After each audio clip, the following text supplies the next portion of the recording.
여러분 안녕하십니까? 먼저 말이죠. 이번 주 토요일, 그러니까 21일입니다.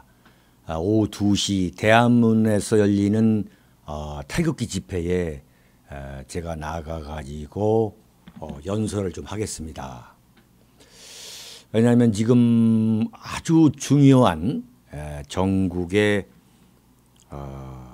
중대 분수령이 될 수 있는 두 가지 사건이 하나님이 터졌고, 드루킹 사건, 또 하나는 27일 남북 정상회담. 이 두 사건은 문재인 정권의 명운을 완전히 바꿔놓을 수 있는 중대 사건이기 때문에 제가 감히 대한문 태극기 집회에 나가서 제 소견을 좀 밝힐까 합니다. 제 나름대로 상당히 좀 큰 결심을 하고서 이 드루킹 사건과 그 다음에 4월 27일 남북 정상회담에 대한 저의 소견을 말씀드릴까 합니다. 많이 좀 참석해 주시기 바랍니다. 네. 윤창중 칼럼스당 TV는 시청자 여러분의 자발적인 구독료 납부와 도서 주문으로 운영됩니다. 윤칼세 TV의 올곧은 목소리, 여러분의 성원이 필요합니다. 새 책 칼춤이 나왔습니다. 노란 완장찬 문희병들의 피비린내 나는 칼춤, 정치 보복은 현재 진행형입니다. 여러분에게 필독을 권합니다. 윤창중이 피를 토하듯이 써온 세 권의 책, 윤창중의 고백 피정, 2017년 12월, 운명도 절찬리에 판매 중입니다. 구독료 납부와 도서 주문은 010-8881-4649로 연락 바랍니다.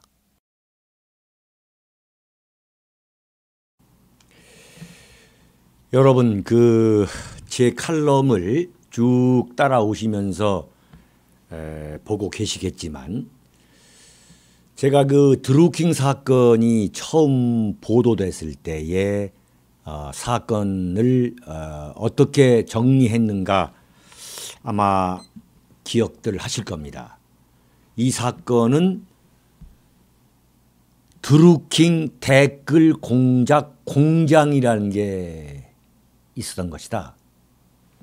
댓글 공작, 댓글을 달고 또 댓글에서 좋아요를 누르고 하는 거, 그것을 직접 들어가서 하는 방법도 있고 또 매크로라는 기계를 이용해서 하는 방법도 있고, 어쨌든 간에 댓글 공작 공장이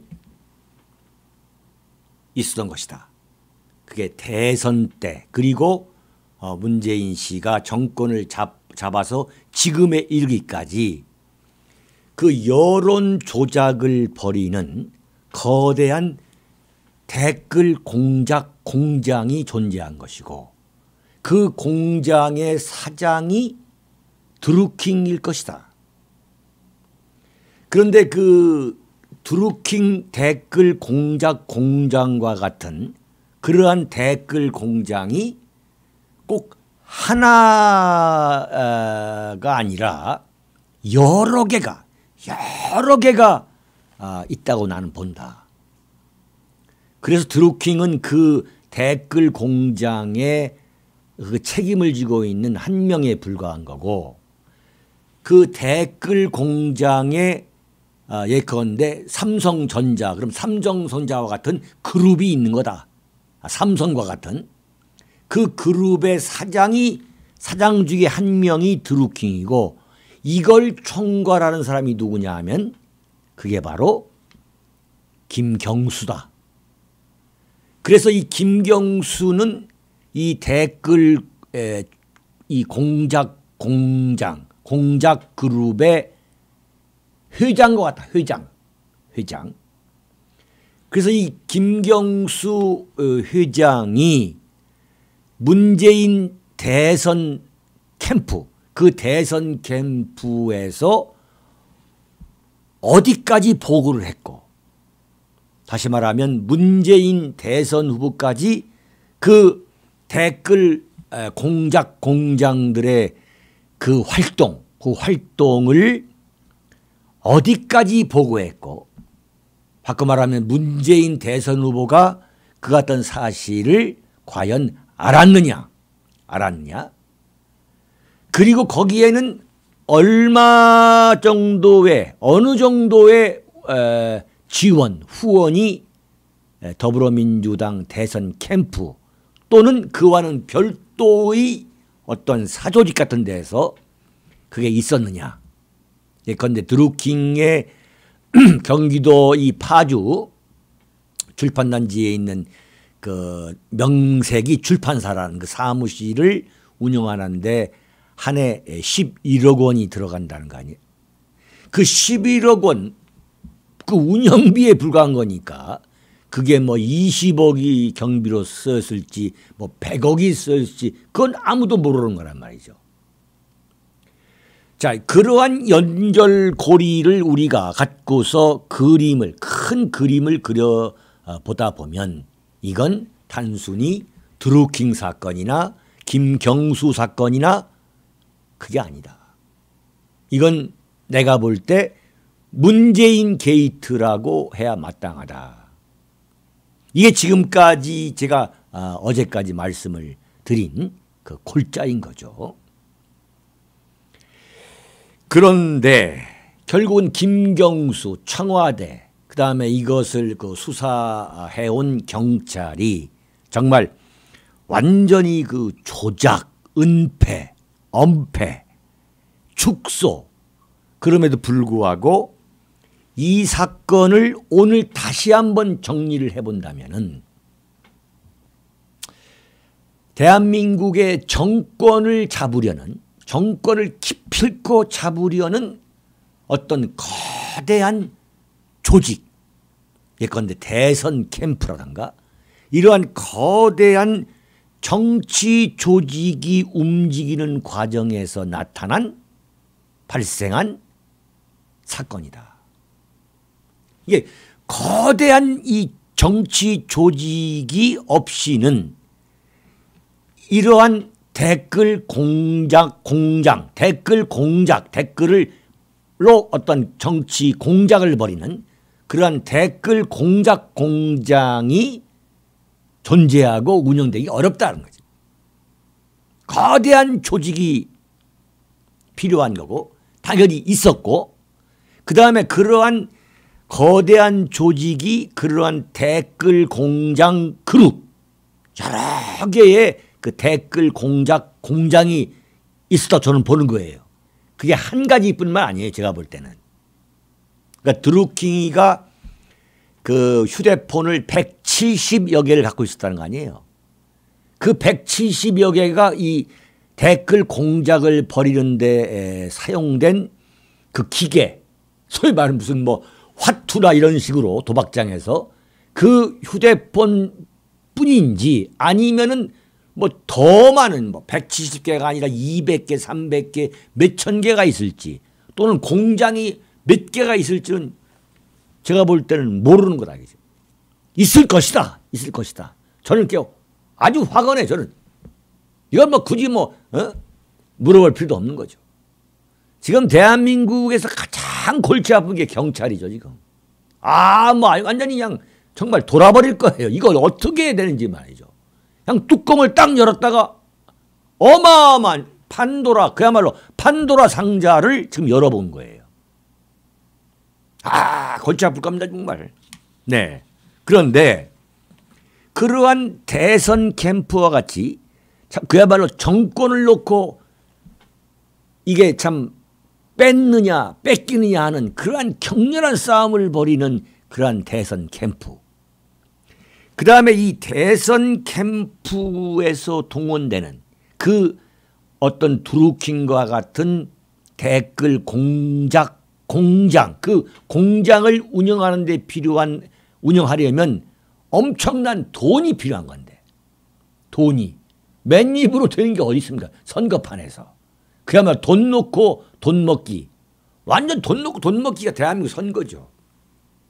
자판기에 뭐 1,000원 넣으면 1,000원 정확하게 다 쓰면은 더 이상 기계 안 돌아가는 거, 자판기가 안 돌아가는 거 똑같은 게 대한민국 선거예요. 그 대한민국 선거는 자판기 선거라는 말이 있어요. 그런데 거기에 천문학적인 돈이 들어갔을 것이다. 절대 이건 뻥튀기가 아닙니다. 그러니까 그 출판사 운영비만 11억이라는 걸 놓고 보면은 엄청난 돈이 들어갔을 거예요. 맨입으로 될 수가 없는 거죠. 자, 이것만 보면은 뭐냐.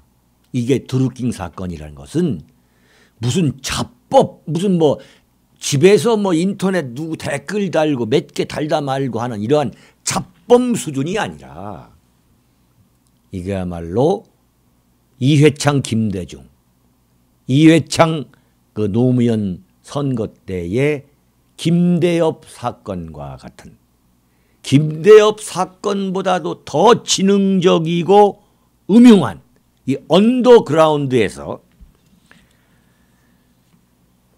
이건 뭐 지하에서 벌어진 거, 지하에서. 그야말로 공산당 조직과 같이 아지트에 모여가지고, 그러니까 그 출판사 파주에 있다는 그 드루킹의 출판사, 그게 거기 하나만 있을 가능성 저는 없다고 봐요. 여러 개가 있을 것이다. 그런 게. 그런 것이. 그 관리 총책이 누구냐? 저는 김경수가 아닌가. 이런 추론을 해봐요. 경찰에서는 더 수사를 해보세요. 틀림없이 저는 김경수가 이건 말고도 여러 개의 방계 회사를 저는 거느렸다고 봅니다. 자, 그 설명을 제가 뒤에서 하겠습니다. 그럼 이것은 완전히 어떤 면에서 보면은 김대엽 사건보다도 그 규모 면에서 대한민국 헌정사상 가장 규모가 크고 은밀하고 과감한 정치 공작 사건이다. 저는 그렇게 봅니다.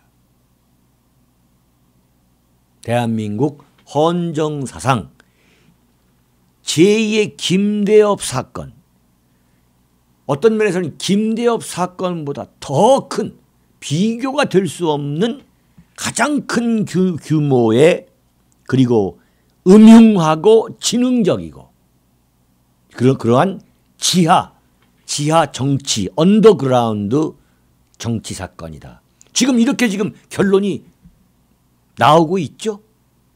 나오고 있습니다. 내일쯤 제 칼럼을 딱 생각하면 그게 또 맞았네 이럴 겁니다. 제가 지금 이 사건과 관련해서 말씀드린 내용은 꾸준히 보신 분들은 야 윤창중이 이거 맞네 이거 아마 이러실 거예요. 예. 완전 뭐 자화자찬처럼 뭐 자화자찬 할 수 없는 거죠. 쭉 보면 다 맞지 않습니까? 그런데 어제 그 동영상이 나왔죠. 그게 뭐냐면 바로 문재인 대통령 부인, 영부인이신 김정숙 여사가 작년 4월 3일 더불어민주당 대선 후보 경선 그 현장에서 그 경호원들, 따라붙는 경호원들 또는 무슨 이 수발 드는 사람들이 저기 가시면 안 된다고 그러는데, 그 김정숙 여사가 그분의 그 아주 특유의 그 거침없는 표정, 또 아주 그 툭툭툭 내뱉는 그 어투, 그걸 아주 그대로 보여주는 그 나레이션이 나오죠. 경인선 가자. 경인선에 가야 한다. 네? 아주 익숙하게 경인선도 가야지. 네? 반말로 말이죠. 경인선에 가자. 이러한 그 김정숙의 아주 그 뭐라면 좋을까 특유의 그 목소리 톤, 약간 그 하이톤으로 전혀 거침없이 아주, 그리고 경인선을 부르는 그게 익숙하게, 그 익숙한 톤으로 얘기하지 않습니까?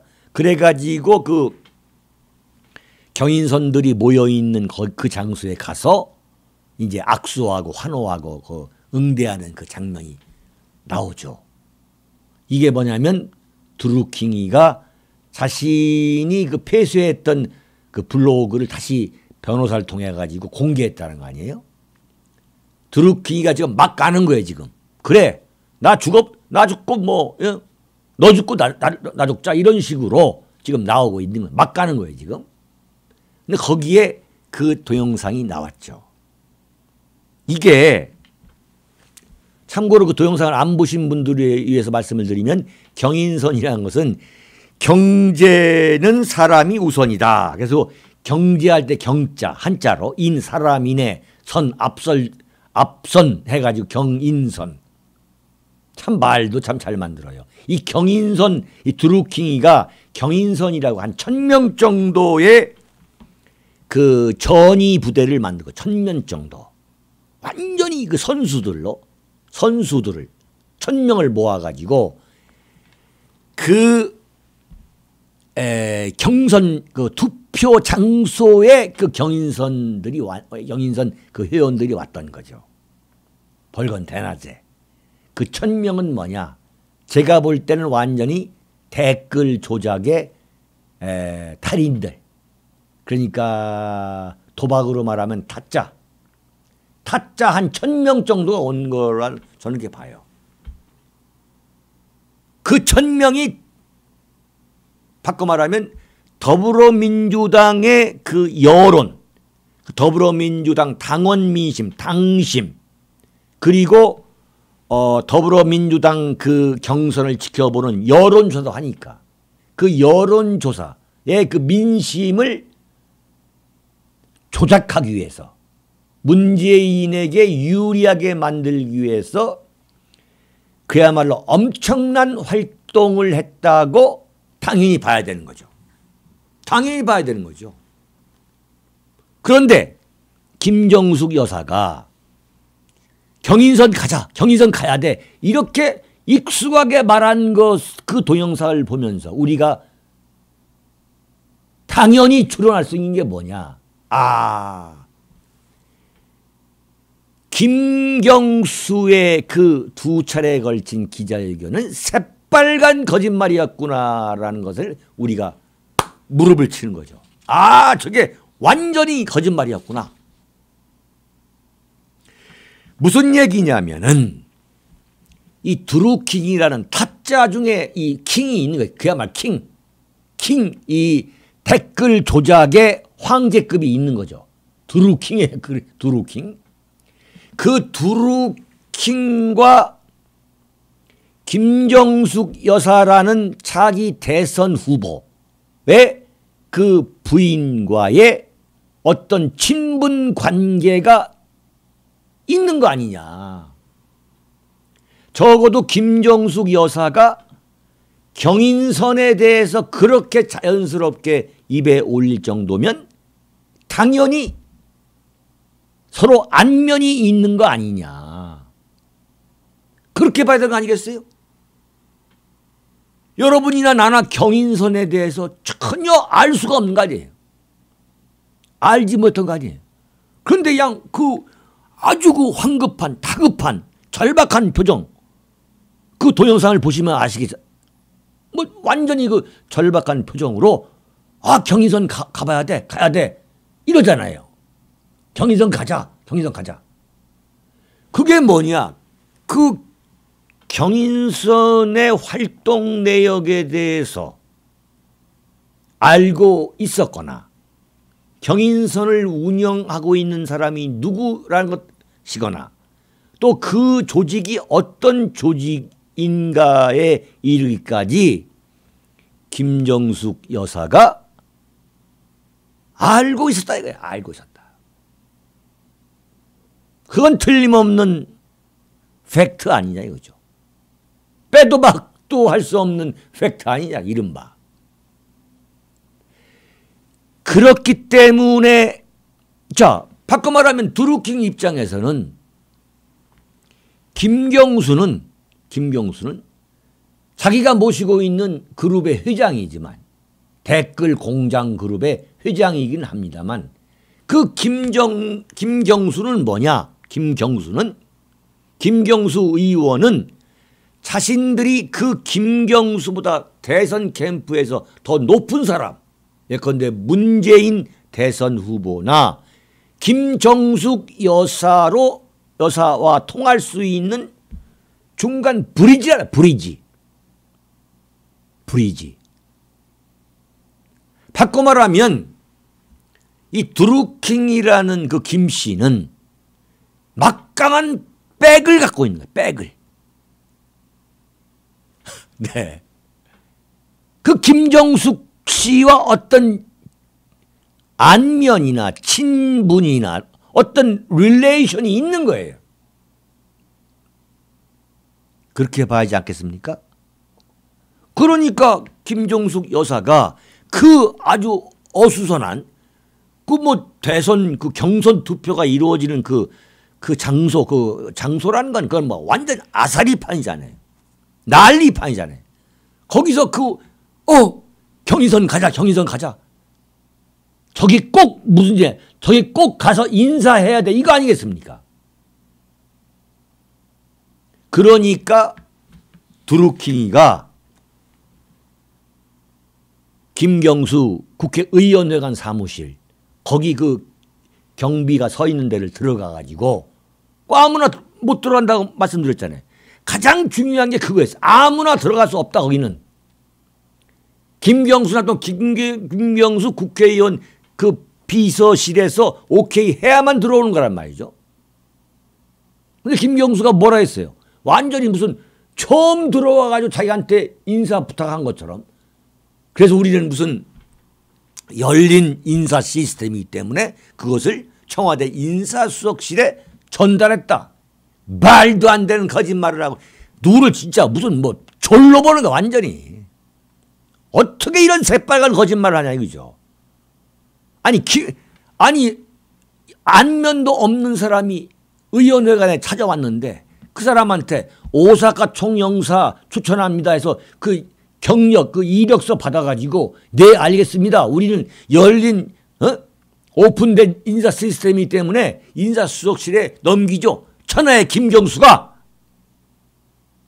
문재인의 복심이라고 말이죠. 알만한 사람은 다 알고 있는 그 김경수가 그 이력서를 전달했다. 이런 거짓말을 하게 됐는데 그게 새빨간 거짓말이라는 것을 입증해 주는 게 뭐냐. 바로 김정숙 여사가 그 경인선 가야 돼. 경인선 가자. 이 동영상이 그대로 입증해 주고. 무슨 얘기냐. 드루킹은 김정숙 여사가 자기의 든든한 백인 거야. 백. 내가 알고 있다. 내가 영부인을 알고 있는 사람이야. 그러니까 어떻게 되냐. 내가 추천한다. 그래가지고 오사카 총영사 자리도 추천했고 어떤 변호사 그리고 청와대 행정관도 추천한 거예요. 드루킹은 자기도 막강한 거예요. 자기도. 백이 있으니까. 김정숙 여사의 백이 있으니까. 자, 그러한 배경이 왜 생겼느냐. 더불어민주당 그 전당대회 대선 후보 경선을 위한 전당대회 그 전후해가지고 드루킹이 이 소위 말하는 경인선이라는 그 소위 말하는 댓글 공작의 달인들, 댓글 그 타짜들을 모아가지고 한 1000명 정도 이 타짜 이 그룹을 만든 거죠. 조직을. 자기가 막강하게 기여했다 이거 자기가. 그것을 김경수 너도 알고 김정숙 여사도 아는 거 아니냐 이거예요 이게. 그러니까 내가 오사카 총영사 그 자리 하나 달라 말이야. 내가 아는 사람이 있다. 이 사람 보내라. 이렇게 말하는 거 아니겠어요?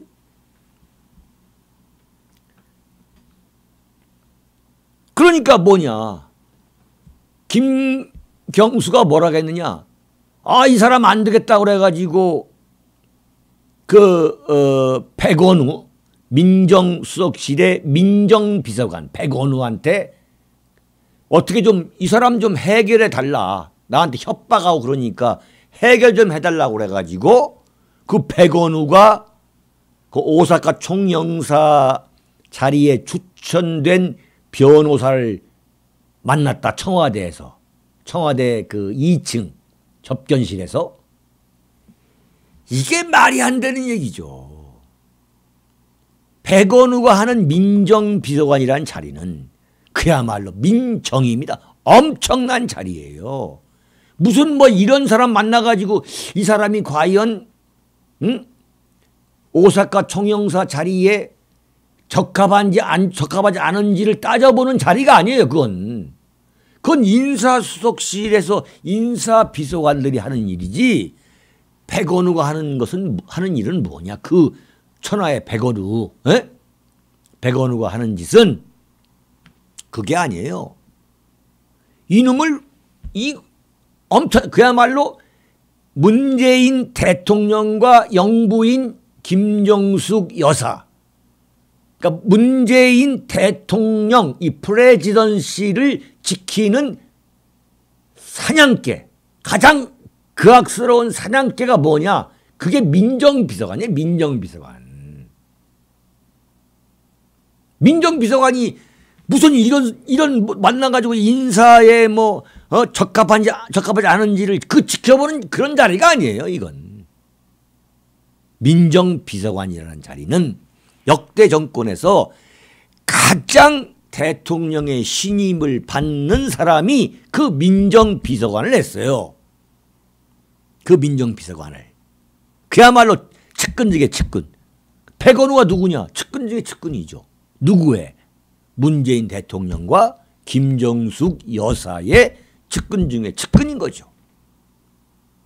그 백원우가 오사카 총영사 자리에 추천된 그 변호사를 만난 거예요. 변호사를. 그것도 청와대 건물 안에서 접견실이라는 데서.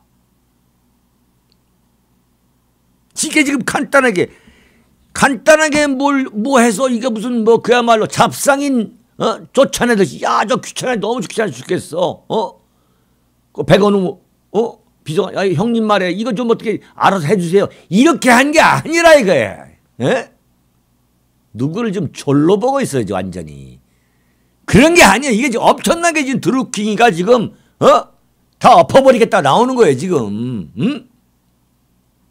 드루킹이가. 그래서 봤더니 그게 제가 어제 그저께 칼럼에도 여러분께 말씀드렸죠. 드루킹이가 페이스북에 이런 말을 했잖아요. 2017년 대선 댓글 부대에 진짜 배우가 누군지 알아? 진짜 까줄까? 진실을 알게 되면 멘붕할 것들이 어디서 나를 음해하고 날뛰어? 이게 완전히 드루킹을 우습게 알고 말이죠. 그냥 쳐내버리려고. 서로가 계산이 안 맞았던 거죠. 드루킹이가 진실을 알게 되면 멘붕할 것들이 어디서 나를 음해하고 날뛰어? 여기도 재미있니? 안 그래도 입이 근질근질해서 죽겠는데 임금님 귀는 당나귀 귀. 여기서 임금님이 누구예요? 여기서 임금님 귀는 당나귀 귀라고 어디 구덩이라도 파고 소리라도 질러야겠다. 이 드루킹 대단한 협박. 너무 조급해하지 마라. 나도 생각이 있으니 언젠간 깨끗한 얼굴하고 뒤로는 더러운 짓 했던 이들이 뉴스 메인 장식하면서 니들이 멘붕하게 해줄 날이 곧에다가 싱글 코트를 했어요. 곧 올 것이다. 그러더니 지금 감옥에서 변호사 시켜가지고 그 블로그에서 김정숙 여사가 경인선 가자 이거 외친 그 장면을 까버렸어요. 저는 이 드루킹이 장담한 대로 지금 현실화되고 있다고 본 거예요. 지금 청와대에 지금 불길이 치솟고 있다. 정말 큰일 났다. 문재인 정권의 정통성과 정당성을 받쳐주었던 그 여론이라는 것이 그 여론, 민심, 촛불 이런 것이 송두리째 지금 무너지고 있다 이거죠. 청와대가 지금 불타고 있다. 저는 그렇게 봅니다. 저는 그렇게 봐요. 자, 왜 그러냐? 이 드루킹이가 지금 경찰에서 꽁꽁 숨기고 뭐 이렇게 내가 볼 때는 왜곡을 하고 조작을 하는 느낌도 있는데, 그럼에도 불구하고 현재까지 나타난 게 뭐냐면 지금 2016년 10월에 드루킹이가 이 논란 속에 등장을 해요. 그러면 2016년 10월이라는 건 언제냐면은 박근혜 대통령이 최순실 사건으로 그 곤경, 그 시련이 막 시작될 때였어요. 그때 드루킹이가 지금 이 논란 속에서 등장하게 됩니다. 여러분 신문이나 방송을 잘 보시면은. 근데 그 전에 등장하고 있을지도 몰라요. 그렇다면 2016년 10월 이른바 촛불 민심 그것을 자극하는 데에 저는 드루킹이 아주 현격한 놀라운 저는 공적이 있다고 봐요. 놀라운 활동을 했을 것이다. 예컨대 뭐 세월호 7시간 동안에 뭐 구술했다, 뭐 아니면 어떤 누구를 불러들였다, 거기서 뭐 성형수술했다, 온갖 이야기 있지 않습니까? 그게 뭐 이루 말할 수 없이 확산됐잖아요. 뭐 구술했다, 무당을 불러서 구술했다. 과연 이걸 누가 퍼뜨렸냐, 누가? 그리고 이것을 그냥 대한민국 언론이 전혀 여과 없이 다 받아 쓴 거 아니에요. 그대로 확대해서 오히려 더. 근데 얼마 전에 검찰이 그건 사실이 아니다 그랬잖아요. 그런데도 정정 보도를 한 언론은 대한민국에서 단 하나가 없어요. 한 군데가 없어요. 쓰레기들 말이죠. 자, 그래가지고 2016년 10월 24일 JTBC가 완전히 이건 최순실이의 태블릿 PC다 해가지고 공개해가지고 난리를, 그러니까 완전히 박근혜 대통령을 그냥 치명타를 달린 거 아니겠습니까? 그때부터 대한민국 그 여론시장을 저는 드루킹이가 주도했을 것이다. 그래가지고 탄핵을 성사시키고 이 드루킹을 포함해가지고 바로 그러한 댓글 공작 공장, 여러 개의 댓글 공작 공장이 완전 대한민국을 말아먹었다.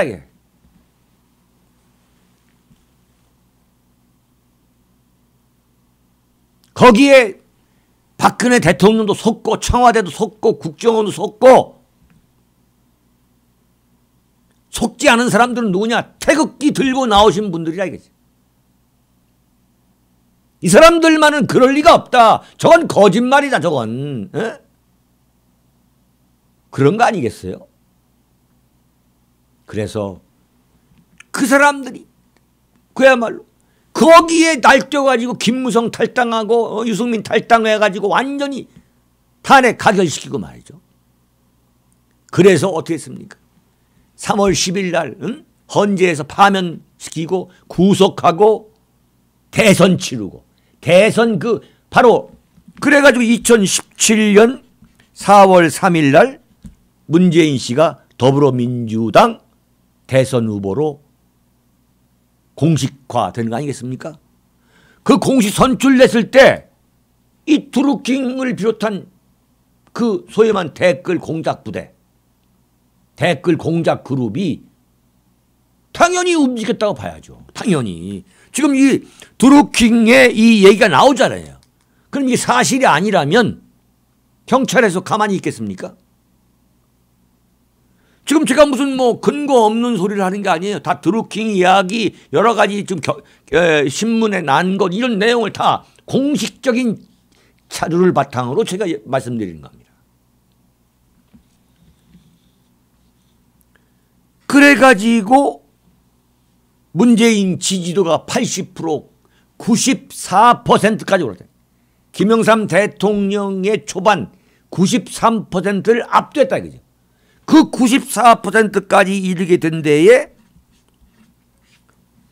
과연 이 댓글 공작 이 부대의 활동과는 무관한 거냐.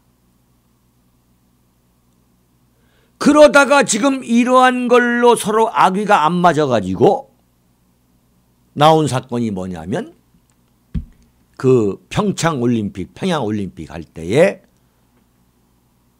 청와대 우리도 피해자다고 하는 게 뭐냐면 그 댓글에 보니까 뭐 이상하게 해서 그 추미애 대표가 경찰에 고소를 했잖아요. 봤더니 민주당원이더라. 이게 사건이 나온 거예요. 엉뚱한 데에서 지금 사건이 나온 거 아니겠습니까? 엉뚱한 거에서.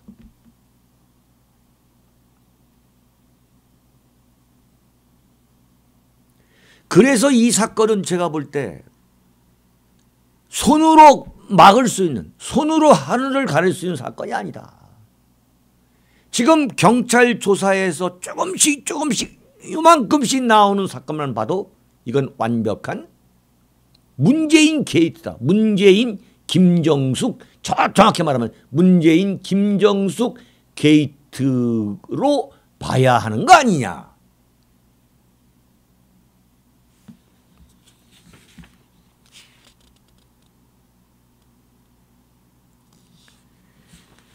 그렇게 설명이 되는 거죠. 제가 볼 때는 전두환 정권이 그 강력한 참 정권 기반 정권으로 출범을 했다가 장영자 사건으로 인해서 치명타를 받습니다. 제가 그 처음 이 사건이 나왔을 때에 이것은 김대중 정권의 온노비 사건과 상당히 비슷하다. 온노비 사건. 그 온노비 사건과 비슷하다고 얘기를 했는데 이게 지금 3, 4일 사건이 굴러가는 걸 보니까 전두환 정권 시절에 장영자 사건과 똑같아요. 제가 볼 때는. 이건 간단하게 온노비 사건보다도 훨씬 더 몇십 배 메가톤급의 이철이 장영자 사건과 똑같다. 저는 그렇게 봅니다.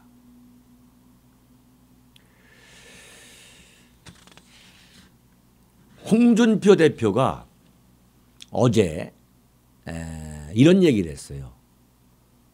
정권이 1년 만에 무너지는 것은 자기가 정치를 23년을 했는데 처음 본다. 이렇게 얘기를 했어요. 홍준표 대표는 그런 면에서는 상당히 발군이에요. 이 양반 보면은. 그 갈새 TV 보시는 분 중에 홍준표의 홍자만 희읍자만 내놔도 참 경기를 일으키시는 분도 계시는데 그런 면에서는 홍준표 대표는 발군입니다. 이것은 엄청난 제2의 이철이 장영자 사건이다. 저는 이렇게 보고 있습니다. 자, 맞는지 틀리는지 제가 여러분들한테 내기할 수 있습니다. 여러분 여기서 마치겠습니다. 감사합니다.